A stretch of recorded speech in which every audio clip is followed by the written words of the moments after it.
Yeah. But I mean, even as we're talking about, thank you for that giving us that historic context there.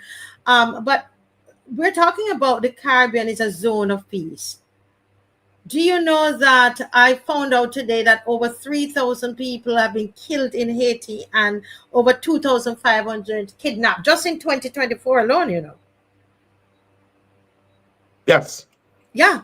And but we are saying, what I'm saying is that this zone of peace is something, I don't know. I mean, yes, it was something that we signed, but I find, in my opinion, just looking at Haiti, because sometimes you wonder if they even consider Haiti as part of CARICOM. You talk about Well, that. like you said, it's platitude. It's just, as you say, for PR purposes. But Yeah. there's no functionality to it. There's nothing that CARICOM is doing to actually make that a reality. Because when you look at the areas of conflict that threatens this zone of peace, there's no collective CARICOM action. There's no collective CARICOM action on Venezuela. Nobody from CARICOM is doing shuttle diplomacy to make sure that. I'm not sure if you were able to get the video of the Venezuelan. I see a photo of Yeah, it. yeah, Dave, he has it. Yeah, you can put it up for us, please. There's a video that I sent you. Okay, continue. We're going to get it up. Right. So there's no one doing diplomacy to make sure Venezuela cease what they're doing. There's no investigation by the international community to find out and prosecute who are the people that shot at and severely injured the Ghana Defense Force officers. There's no investigation on this ship invading Guyana's waters and going potentially to eject an Exxon Mobil floating facility in Guyana's waters. There's nothing CARICOM is doing. In Haiti, where there's conflict, where a president has been assassinated, where people are being kidnapped, gangs are killing people, there's no police force that's functioning. There's no army that's functioning. There's no parliament that's functioning. There's no government that's functioning. There's nothing CARICOM is doing. I mean, CARICOM sent a few leaders to go to bully the Haitian people and tell them, put this person, put this person, put this person. But what CARICOM has not done is work with the United Nations and work with the West to, as I said, stand up a government, support the smooth and proper functioning of institutions like a police force, a civil service, an elections commission, a boundary commission, a parliament, some sort of body that represents the voices of the people so that the country could transition to democracy. There's nothing going on there. And so CARICOM is useless. I believe if I were elected president of Guyana today, I would seriously consider removing Guyana from CARICOM. Now, look at the Caribbean Court of Justice. All of these CARICOM countries sat down and planned and put the mechanism in place for the CARICOM Court of Justice. But only 5 countries out of 15 subscribed to the court as a court, as an apex court, the court of last appeal. 5. I think Suriname, Guyana, St. Lucia, Barbados, and not even Trinidad. Not Belize, not even Trinidad. The Caribbean Court of Justice is in Trinidad. But Trinidad's final court of appeal is the Privy Council. Really, I knew it's there. It's there. I didn't realize that they have not adopted it, and Jamaica didn't either. So I No. don't even know why. Oh my goodness! Let's get to this video, Dave. This is the video you wanted, Mr. Burke. Yes. Yes, go ahead. Go ahead, Dave. I need to know what is your IMO number. IMO number. Over.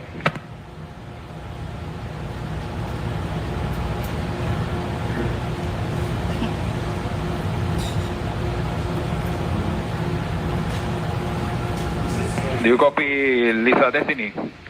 Copied. I'll give you my IMO number shortly. Please go ahead with the next question. So that's the Venezuelan warship captain questioning of the ExxonMobil floating facility. So explain again. This is the Venezuelan. No, the ship you're seeing is a Venezuelan warship in Guyana's waters, questioning the oil floating facility that Wow. Exxon has in Guyana's exclusive economic zone. Wow. Okay. Continue, Dave. Dave. My IMO number is 9175080. What is the call sign? Over. Call sign is Charlie 6 Bravo Foxtrot 5. What is the flag of the ship? Over. We are Bahamas. What is the port of registry? Over. Port of registry is Nassau. Please tell me what is the name of the master and nationality. Over. Question received, no comments from our side. How many people do you have on board? Over. Question received, no comments from our side.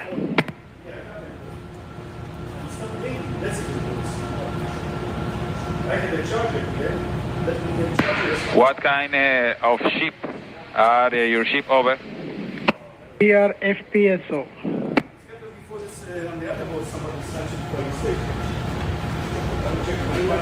How long have you been here operating, Lisa Destiny? Over. Question received, no comments from our side. Okay, Lisa Destiny. Tell me your present geographical position, the coordinates, latitude and longitude. Over. My latitude 08 degrees 00 minutes 39.2 north and longitude 056 degrees 59 minutes 31.5 seconds west.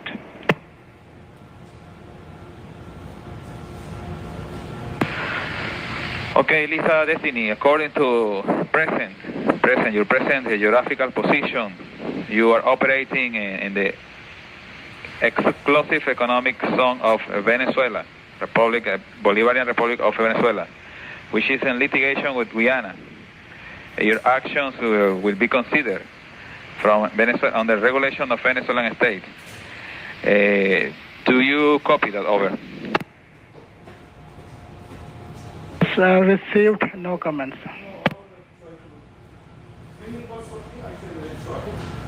What company authorized, granted the license to operate here? Over. Your question received, no comments from our side. Okay, Lisa Destiny. Let's go to channel 16. Stand by, 16. Over. Back to 16, standing by. So there you go. That's a Venezuelan warship in Guyana's waters, questioning the captain of a vessel that produces, stores a floating facility. It's a massive ship, basically, that receives the oil that Exxon pumps and stores it and ships it off. And that's a serious breach. Incidents like those start wars Yes. in other parts of the world. And CARICOM did nothing, not even a statement. They don't care about the well-being of Guyanese. Now, suppose we had called in the US, because we can't fight Venezuela. Venezuelan army is about 500,000 people.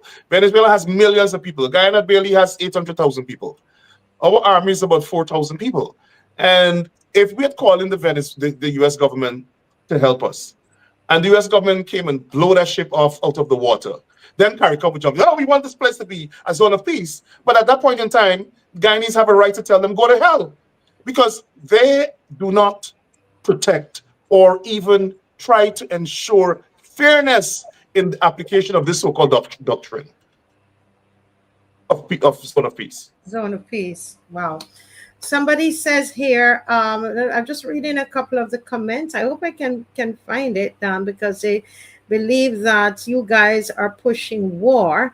They said here, I want to read this comment because there are some people who shared this, and I said, we're going to have difference of opinion before we started. This person said, I remember when Guyana had nothing. Now you people discover oil, you're showing off. Don't bring war over oil in this region. We say peace. What do you say to that, sir? That person is most ignorant and should be ashamed of themselves.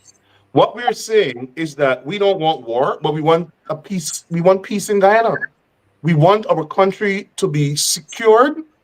We want our national security to be assured. And we don't want Venezuela to attack our country and perpetrate this fraudulent claim about 3/4 of our country being Venezuelans. They want to come and fight us for 3/4 of our country. Wow. And that person has the audacity to tell us that we want to have war. I would say to that person, go skydiving. 3/4. So what is Guyana supposed to do? Because I'm saying, I hear everybody, there. It's almost like Maduro all of a sudden has been sanitized of all Exactly. of them. Exactly. They're sanitizing a butcher of Yeah. South America. Listen, someone just put up that Venezuela has contravened 4 or 5 declarations of the CELAC proclamation. CARICOM has been silent on these actions. However, we somehow, all of a sudden, he is this great man, and I mean, I'm not nothing. I'm not on anybody's side. I'm saying, let's be real, let's be fair, let's be equitable in what we're talking about. Let's be real when we're talking about this zone of peace. How is Guyana supposed to exist with trouble? This bully that they have. Now you have a greater bully coming in, and we're not going to take up for Venezuela, for Maduro. Let me read you a passage from my op-ed. I said, as a Guyanese, I'm inclined to be impervious to and dismissive of the heads, Mr. CARICOM heads, self-serving, expedient, disingenuous, farcical rhetoric about the zone of peace. While I ordinarily firmly subscribe to the concept of the region being a zone of peace, I am not oblivious to the reality that Guyana has not been the beneficiary of such peace.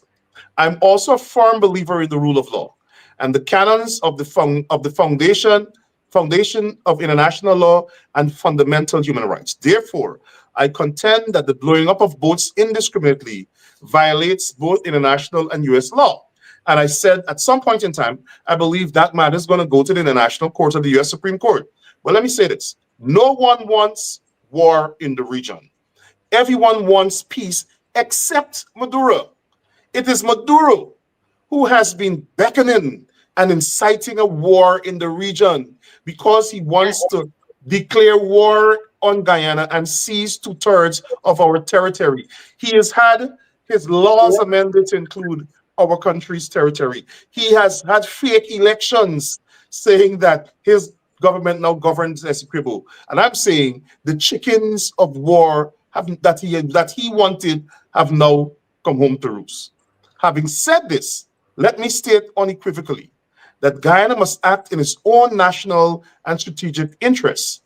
I believe that Venezuela's ability to attack or engage in further acts of aggression against Guyana must be completely obliterated without collateral harm to the Venezuelan people.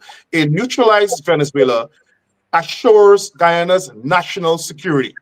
And I said Venezuela must be made to withdraw from Ankoko, which is our territory, and the bridge from Ankoko to Venezuela must be destroyed. Venezuela's ability to threaten its neighbors must be comprehensively neutralized. That's our national security interest. Plain and simple. Yes, no apologies. Somebody said Rickford needs to understand that the claim that this claim isn't a Maduro's claim. It's a Venezuelan claim for more than 130 years. They are reminding you of that. And let me remind them that decapitating Venezuela's military is not a Maduro decapitation. It is neutralizing the country's ability to attack Guyana in the future. Plain and simple. And I have no apologies to make. I am representing the interests of my country. Yeah. And Suppose Maduro decides to channel to take half of Barbados, or half of Trinidad, or half of St. Vincent, or half of Jamaica. Well, Jamaicans say, oh, we don't want war, we want peace. Let Maduro go ahead and take it. that would not be happening. Exactly. So give me a break with this nonsense about it is not a Maduro's claim. Maduro right now is perpetrating a claim that Venezuelans manufactured for decades. And Maduro has taken the greatest step to realizing that manufactured claim by now including the part of the map, by having elections, by declaring that he has a governor governing Essequibo, by sending all these all these Venezuelans into Essequibo, and they're now, to me, acting as his agents, attempting to destabilize the country by throwing bombs at police stations and gas stations. And that person is telling me, but what? We want war? We want to defend our country. We want to protect our country. It's plain and simple. Yeah. Somebody says, because I know you're not a Trump fan. I'm not a Trump fan. I agree with some things that he does. I don't agree with, I'm not a fan of nobody, really. This person is saying, though, that they'll take 1,000 Maduros before I take one Trump. Mr. Rickford's opinion, in my opinion, is skewed. Both parties need to grow balls and discuss this situation peacefully, once and for all. That's Maduro and Venezuela and Guyana. What's your thoughts on that? Well, that person is obviously ignorant and living under a rock somewhere. We've said that Guyana has taken this matter to the International Court of Justice. And in spite of the court, the ICJ issuing a number of interlocutory orders restraining, prohibiting Venezuela or Guyana from taking any action to exacerbate tensions. Venezuela continued to defy the court. Venezuela, after the court issued those orders, held fake elections for a governor of Essequibo, produced a map annexing Essequibo and placing it on the Venezuelan map. Venezuelans dressed in civilian clothes have been shooting at Guyana Defense Force officers. Venezuelan Navy ships are patrolling the Coyote River on the Guyana side. They've had incursions on our territory. They've shot 3 times at our soldiers, severely injuring 5 in February. Then we had another incident again. And then in March, you just saw this ship. If that boat had fired on that floating storage vessel and hundreds of thousands of gallons of fuel began to leak out of that and pollute the entire Atlantic in that area, flowing into the Caribbean Sea, what would CARICOM leaders say? I mean, it's amazing that people can be so callous to make statements like that and talk about sit down and talk. Sit down and talk to whom? We just said that the CARICOM leaders had a fruitile accord where the CARICOM leaders brought the president of Guyana together, and I believe he should not have gone, but he went, I guess, in the interest of peace, and Maduro. And from the time they left there, Maduro violated everything that they signed to, including the fact that he issued a map, passed a law saying that Essequibo belongs to Venezuela and they will do everything to protect it. He had fake elections that elected a governor that he says would be imposed on Essequibo. What other part of the world is that acceptable? Now, the U.S. government is not there to protect Guyana. The U.S. government has its own interest. The United States policy is that they're there with military armament to fight drug trafficking gangs. Now, I don't know. They have the intelligence. They must know. So to me, the United States have an obligation to obey international law. But I am saying in the event the United States decide to strike Venezuela, they must decapitate their military and obliterate their ability to attack, threaten, and perpetrate aggression towards their neighbors, particularly Guyana. And I have no apologies to make for that. Yeah. Somebody else come in, and the reason I'm reading the comments, guys, because I know that this position here of Mr. Ripford Burke, an attorney at law, in the US, that it's not something that is popular right now, but I believe it's very honest. The facts are there. If you just look at the facts and remove the emotions, that we are not. I know for one, I'm not trying to say that Trump either is any saint.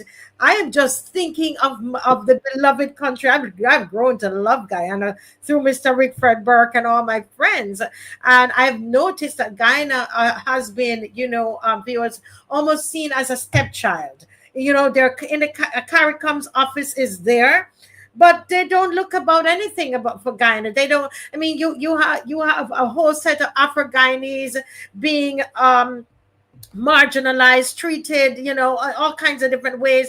And CARICOM I have not heard CARICOM said anything about Black Guyanese. They don't care. I They mean, don't care. I'm bringing that in. It's not necessarily anything with a zone of peace, but if it were to erupt in a race war, we would not have a zone of peace. So they needed, CARICOM really needed to try to resolve or get involved somehow in that, and to bring some kind of understanding. You had the death squad, how many persons who have died, and while America was doing some kind of investigation in it, CARICOM did nothing. Yes. Nothing. I'm actually, let me say this. I see some people who are so gullible, bringing in Trump. This has nothing to do with Trump. I have not advocated any policy for Trump. I have not advocated any US policy. I am advocating for the national security interest of Guyana. And I am saying Venezuela has taken significant steps to invade Guyana. They have thousands of soldiers on our borders that they have amassed since early this year, since last year, thousands. They placed a whole lot of tanks onto Ankoko, which is the island between in the Kaino River between Guyana. It's split right down the middle. They've taken over the island, even though it's Guyana's territory. They have military hardware there. They could attack Guyana at any time. We don't have the might. Guyana cannot engage in a war with Venezuela. Venezuela has 75 warships, warplanes, dozens of warships. They're getting assistance from Iran, China, and Russia. Guyana has 2 helicopters, a plane, an army plane, and 4,000 army officers. How are we going to fight a country like that? What are we supposed to do? Roll over and play dead and allow all Guyanese to become Venezuelans? So don't lecture us about peace. We know what it is to stare down the barrel of Venezuelan tanks and guns every day. Our young men and women, young men that I know, face down Venezuelan bullets every day. We don't need lectures from people from the Caribbean to tell us about our safety. We have to make sure that our country and our nation is safe. The most sacred responsibility of government is the protection of its people. Our government does not have the ability to protect its people. If Venezuela were to attack us, we have to rely on other countries more powerful than Venezuela to protect us. And it is in that context, I am saying that if the United States engage in any sort of conflict with Venezuela, whether it's a negotiated solution or whether it's a military solution, the United States must make sure that Guyana is protected and Venezuela has no ability to threaten us ever again.